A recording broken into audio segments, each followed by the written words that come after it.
Dan pemirsa, untuk menganalisa lebih dalam terkait kebakaran Kejaksaan Agung, kita tanyakan kepada Fire Safety Profesor Fatma Lestari. Selamat sore Ibu Fatma. Selamat sore.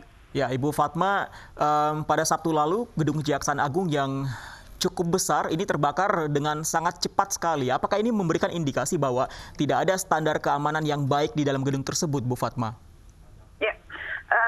Apabila sebuah kebakaran menyebar dengan cepat, ini merupakan salah satu petunjuk bahwa sistem proteksi kebakaran yang ada di gedung tersebut tidak berfungsi atau tidak bekerja dengan baik. Apabila sistem proteksi kebakaran baik secara aktif maupun pasif, aktif misalnya detektor dan juga alarm bekerja dengan baik, yang kemudian dilanjutkan dengan bekerjanya sprinkler yang menyemburkan air, maka api tersebut dapat segera dipadamkan dan tidak menyebar ke seluruh gedung. Itu apabila sistem proteksi kebakaran bekerja dengan baik. Baik, Ibu Fatma, banyak yang mempertanyakan api terlihat pertama kali di lantai 6. Yang kita tahu api biasanya berkobar ke atas. Ini mengapa menyebar ke bawahnya sangat cepat sekali, Ibu? Apa yang memicu? Kira-kira apakah ada barang atau unsur yang menyebabkan api menyebar cukup cepat ke bawah, Ibu? Ya, jadi api dapat menyebar itu terjadi proses heat transfer atau proses perpindahan panas. Nah, perpindahan panas ini bisa terjadi apabila api tadi mengenai bahan atau benda yang mudah terbakar atau menghantarkan panas. Nah, apabila secara struktur bangunan di bagian atas dari bangunan tersebut terbuat dari bahan yang tahan api, misalnya dari beton tahan api ataupun dari logam baja yang tahan api, maka api akan cenderung mencari tempat lain untuk meneruskan panas tersebut atau heat transfer tersebut. Dan selanjutnya api akan mencari bahan-bahan yang mudah terbakar sebagai bahan bakar berikutnya untuk terjadi semakin besarnya proses kebakaran tadi. Dan apabila di ruangan tersebut sudah habis bahan bakar tersebut, maka dia akan mencari lokasi lain, misalnya bisa di sekelilingnya atau di bawahnya, begitu. Baik, sejauh ini Ibu kira-kira apa saja benda-benda yang bisa menyebabkan benda-benda atau unsur yang menarik api tersebut, Bu? Ya, bahan-bahan yang mudah terbakar seperti kayu, kertas, itu bahan-bahan yang sangat mudah meneruskan api, ya, menyebarkan api. Kemudian furniture, karpet, korden, dan interior di bagian dalam gedung yang sifatnya mudah terbakar tadi, seperti kayu, kertas, sofa, karpet, kemudian korden gitu ya. Itu semua adalah merupakan bahan bakar yang sangat mudah untuk terbakar apabila terkena api. Baik, kalau misalnya dilihat dari struktur bangunan di Kejaksaan Agung yang sudah cukup tua ya Ibu ya, sudah lebih dari 50 tahun. Apakah itu bisa menjadi penyebab api semakin cepat menyebar, ditambah lagi pernah 2 kali terjadi kebakaran sebelumnya? Oke, antara sistem proteksi kebakaran dengan bangunan gedung itu sebetulnya tidak ada hubungan. Umur atau usia bangunan itu bisa saja tua, tetapi asal dilengkapi dengan sistem proteksi kebakaran yang baik, maka kebakaran dapat dihambat atau tidak menyebar.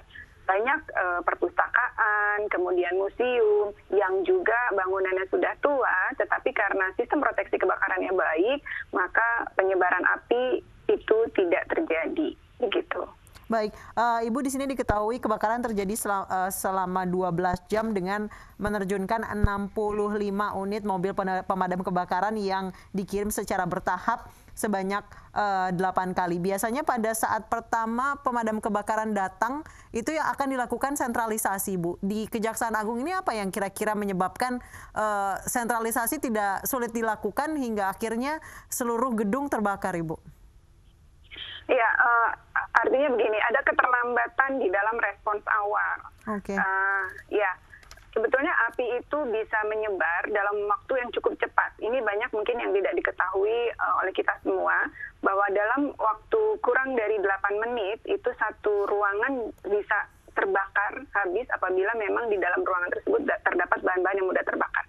Jadi hitungannya adalah kurang dari 8 menit kita harus melakukan respon untuk memadamkan api. harus terlatih. Jadi gedung ini harus mempunyai tim emergency response atau tim penanggulangan kebakaran yang sigap. Dalam hitungan beberapa menit di awal itu merupakan waktu yang kritis untuk memadamkan api.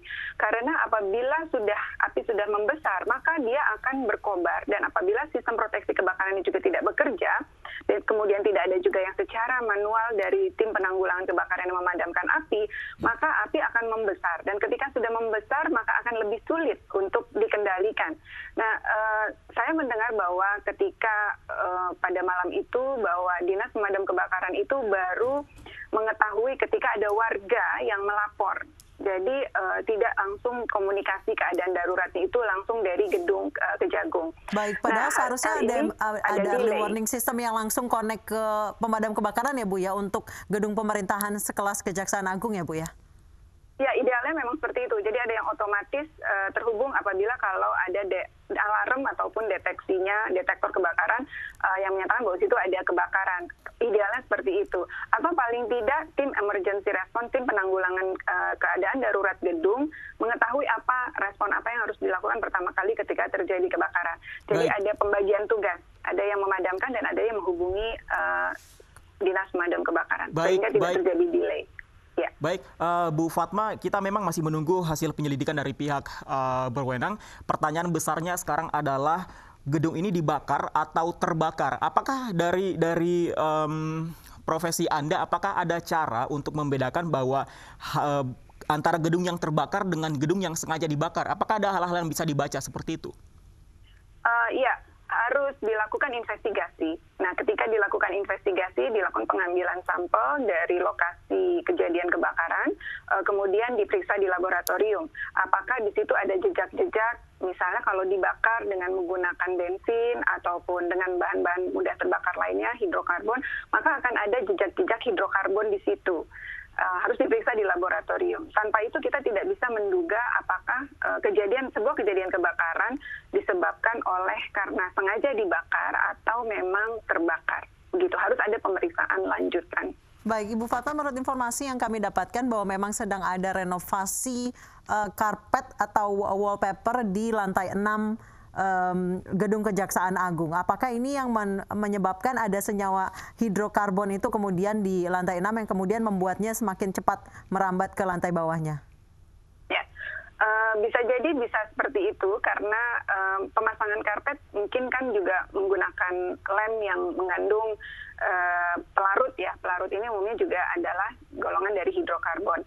Nah, apabila di situ ada percikan api sedikit, maka akan men-trigger proses pembakaran tadi. Jadi memang itu salah satu di dalam tiga api ataupun tetrahedron api harus ada sumber apinya, harus ada oksigen, di mana-mana kita ada oksigen, dan juga ada bahan yang dapat terbakar dan terjadi reaksi pembakaran atau chain reaction. Baik, terima kasih Ibu Fatma Lestari telah bergabung bersama kami di Anya Sore.